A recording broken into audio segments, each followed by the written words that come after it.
sportif because we'd just discovered the bodies. In fact, I was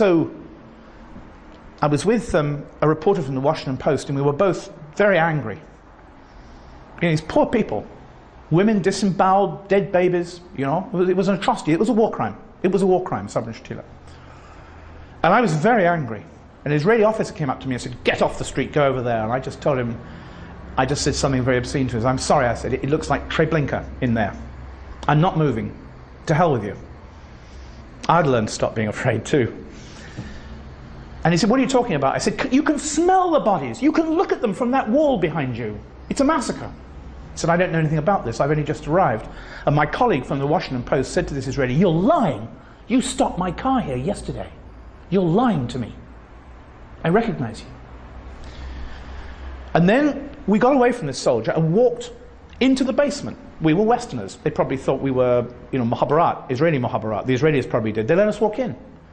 I found, with a Reuters colleague, we found the Reuters telex operator sitting on the ground like this, waiting for interrogation. Hundreds and hundreds, all these underground basement rooms filled with hundreds of silent men. And I went up to them and started speaking. They wouldn't reply.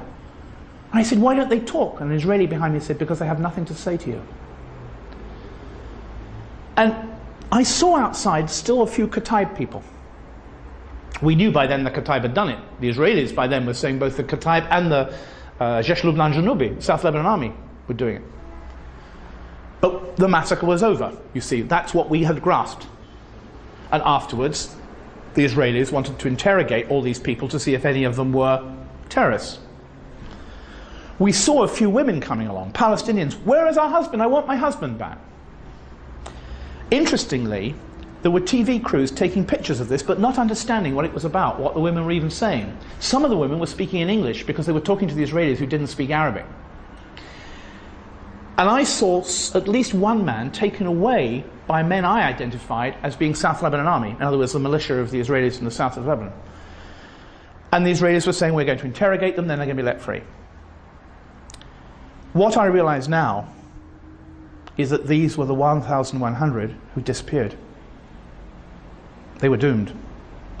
We assumed they were going to be interrogated, let free, the massacre was over, the Phalange had been taken out of the camp.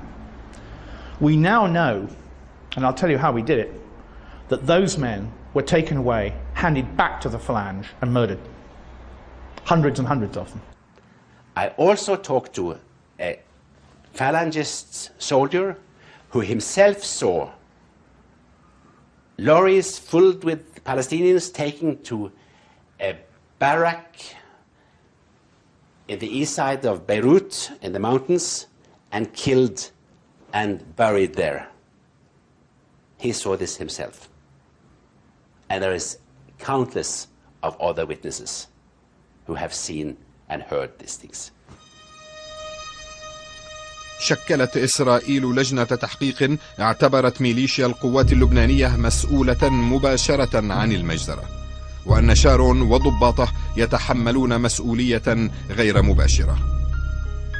ادعى شارون أنه لم يكن يعلم ما سيقترفه المسلحون المسيحيون، إلا أن هذه الصور لشارون على سطح مبنى مشرف على المخيم بكل تفاصيله تروي حكاية أخرى.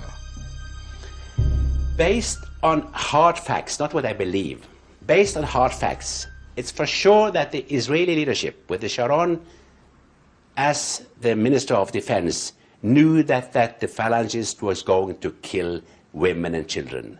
And they knew that there were no 2,000 fighters inside. It was for sure they knew it was going to be a massacre. I don't think they realized the effects of the massacre, the consequences, but they knew they were going to be killing inside the camps. And afterwards, Ariel Sharon said he couldn't imagine that there'd be a massacre when he sent in the Phalange, the Kataib. So here's a question. How is it that Sharon had no idea what was going to happen in Sabra Shatilat, but Robert Fisk, 2,000 miles away in Ireland, was so certain there was going to be a massacre that I travelled all the way back without sleeping for 2 days? Isn't that odd? Isn't that strange? And Sharon didn't guess. وماذا عن أمريكا التي تعهدت بحماية بيروت الغربية واللاجئين الفلسطينيين؟ Philip Habib told me himself before he died that he gave Arafat a written undertaking that the Palestinians left in Beirut would not be harmed and the Israelis would not come into West Beirut with their allies. As a written undertaking from the special envoy of the United States President. شكلت المجزرة صدمة للفلسطينيين والعالم. لم يبادر أحد إلى التعويض لضحايا المجزرة أو إلى محاسبة منفذيها والمسؤولين عنها الذين لا زال كثير منهم حرا طليقا في لبنان وإسرائيل. لم تكن المجزرة خاتمة مأساة الفلسطينيين.